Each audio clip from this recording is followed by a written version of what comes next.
जय श्री कृष्ण, राधे राधे। आइए आज माता शिवरी के ऊपर कथा लेके आए हैं कि आखिर पूर्व जन्म में माता शिवरी क्या थी, उन्होंने भगवान से कैसी प्रार्थना की थी कि भगवान साक्षात आकर उनका जूठन खाए और 9 सरलता बताकर उनको छूकर अमर कर दिया।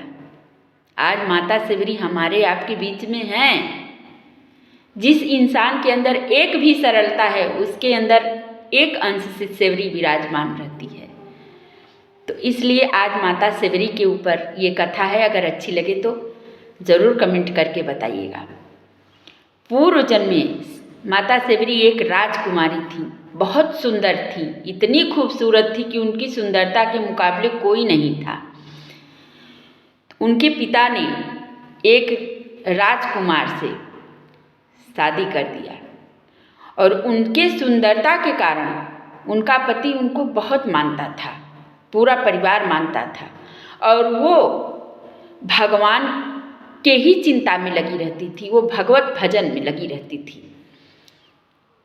लेकिन उनके पति और उनका पूरा परिवार ससुराल का उनको कभी बाहर की दुनिया देखने नहीं दिया। वो इतनी बेबस हो गई कि वो संसार देखना चाहती थी, लेकिन वो लोग उनको संसार नहीं देखने दे रहे थे, किसी को नहीं। यहाँ तक कि एक पक्षी भी शिवरी के लिए देखना गुनाह था। एक दिन उन्होंने अपने पति से आग्रह किया कि हे पतिदेव, मुझको गंगा स्नान करना है, मैं माता गंगा के दर्शन करना चाहती हूँ। तो वो मान गए। उनके पति ने क्या किया कि अपने घर से और गंगा के किनारे तक तंबू लगवाया, जिसके अंदर से चलकर शिवरी माता स्नान करने गई। फिर भी माता गंगा का ही दर्शन कर पाई और किसी का नहीं। ऐसा उन राजकुमारों ने, ऐसा उनके पति ने बनवाया था कि मेरे पत्नी को, शिवरी को कोई ना देख पाए। वो जब गंगा माँ की पूजा की तो गंगा माँ से यही प्रार्थना की कि हे माता, मैं जिस तरह से इस जन्म में तड़प रही हूँ अपने परमेश्वर को देखने के लिए, अब की बार जहाँ मेरा जन्म हो, मैं इस संसार के बंधन से दूर हो के मैं जंगल जंगल वन वन भटकूं और अपने भगवान को प्राप्त करूं, मैं उनसे मिलूं, क्योंकि ये विरह अपने प्रभु के लिए ये तड़प मुझसे अब बर्दाश्त नहीं होती। मैं इस 4 दीवारी के अंदर कैद होके रह गई। तो जब शिवरी माता की मृत्यु हुई और जब शिवरी माता फिर से जन्म ली तो फिर से यही उनका नाम हुआ और फिर से वही वो सुंदरता को हासिल हुई। तो वो शबर कुल में पैदा हुई थी, बहुत सुंदर थी। जब उनकी शादी उनके पिता ने करना चाहा तो वो भाग गई, वो शादी नहीं की और जा कर के वो संतों का संग पकड़ ली। संतों के यहाँ वो संतों की सेवा करने लगी और जब सत्संग होता था तो दूर रह कर के उनकी कुटिया को साफ करती थी वहाँ, लेकिन दूर रह कर के उस भगवान की बातों को सुनती थी। तो एक दिन अगस्त ऋषि प्रसन्न हो गए शिवरी की इस सेवा से और उनको कहा कि जाओ बेटा बेटी, एक दिन राम आएंगे और राम से तुम्हारी मुलाकात होगी और तुम उनको पंपापुर का रास्ता बताओगी। बस वो संत की बात को माता शिवरी इस तरह से पकड़ के रखी कि वो रोज रास्ते को साफ करती थी, फूल बिछाती थी कि आज मेरे राम आएंगे। ऐसा करते करते उनको 10 वर्ष बीत गया। राम के इंतजार में उनको 10,000 वर्ष बीत गया और राम की ही इंतजार में वो पड़ी रही कि जब त्रेता आएगा तो त्रेता में राम आएंगे, हम उनको पंपापुर का रास्ता बताएंगे। रोज उनके लिए माता शिवरी बैर को तोड़ती थी और हर बैर को चखती थी कि जो बैर मीठी होती थी उसको रख लेती थी राम भगवान के लिए, जो बैर खट्टी होती थी उसको फेंक देती थी। जब रात बीत जाती, सुबह आता तो उस बैर को फेंक देती, पुनः यही क्रिया करती थी। रास्ते को साफ करती थी, फूल बिछाती थी, एक एक फूल की पंखुड़ियाँ निकाल के बिछाती थी, कहीं एक कांटा मेरे राम के पैर में ना चुभ जाए। और रोज वो बैर को चखती थी और ले आके रखती थी। और एक समय ऐसा समय आया कि जब भगवान राम उनकी कुटिया में प्रवेश किए, तो राम भगवान प्रभु तो प्रेम के पुजारी हैं। अगर आप उनसे प्रेम कर रहे हैं सच्चा, तो आपके हाथ से भी वो भोजन जरूर ग्रहण करेंगे। ये बात मान लीजिए मेरी। अगर भगवान से प्रेम है तो किसी ना किसी रूप में नहीं, वो खुद अपने ही रूप में आके दर्शन देंगे और हमें समझ में आएगा कि हमारे प्रभु आए हैं।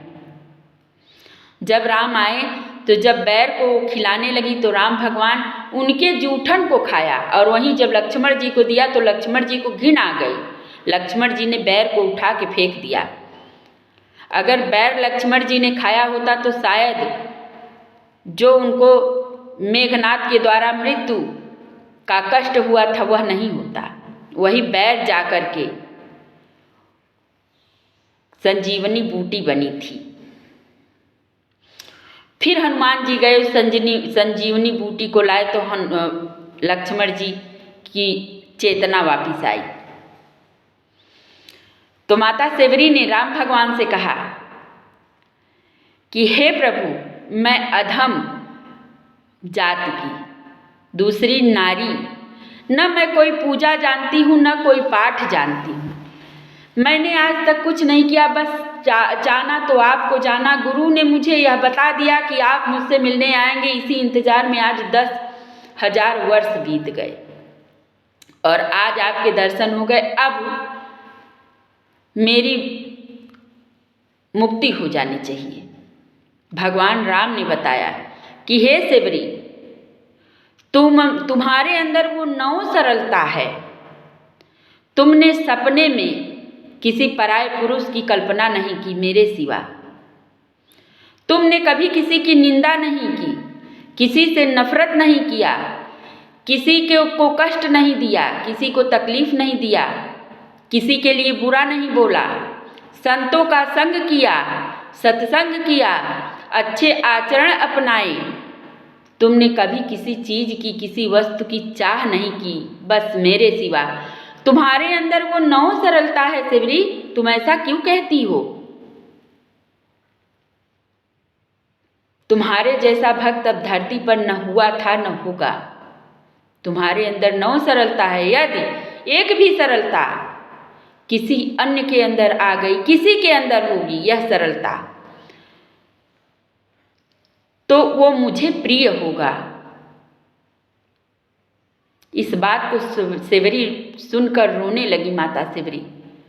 उन्होंने कहा, हे प्रभु, आज मेरे जीवन को आपने धन्य कर दिया। अब मुझे और जीने की तमन्ना नहीं। मैं जहाँ भी, पहली बात तो मेरे अब इस जीवन और मृत्यु के बंधन से मुझे आज़ाद कर दीजिए और मैं आपके ही चरणों की दासी बनकर रहना चाहती हूँ। इसलिए अभी के लिए मेरी कथा समाप्त हुई और मेरी यह सब कथा बनाने का मात्र यही उद्देश्य रहता है कि भगवान के भजन में बहुत बड़ी शक्ति है। आप लोग भगवान का भजन जरूर किया करें। इस संसार में वही इंसान सबसे ज़्यादा परेशान है जो रात दिन दूसरों की निंदा करता है, दूसरों की बुराई करता है। उसके इस हवस की खोपड़ी नहीं भरती, कमा कमा के मर जा रहा है लेकिन नहीं भर पा रही है। वो भगवान का नाम नहीं ले पा रहा है। छोड़ दो सब, जो करते हैं वो करते हैं, कितना मैं बताऊं। सब छोड़ दो, परमार्थ के रास्ते को पकड़ लो। इसी में आपका, हमारा संसार का कल्याण है। जय श्री कृष्ण, राधे राधे।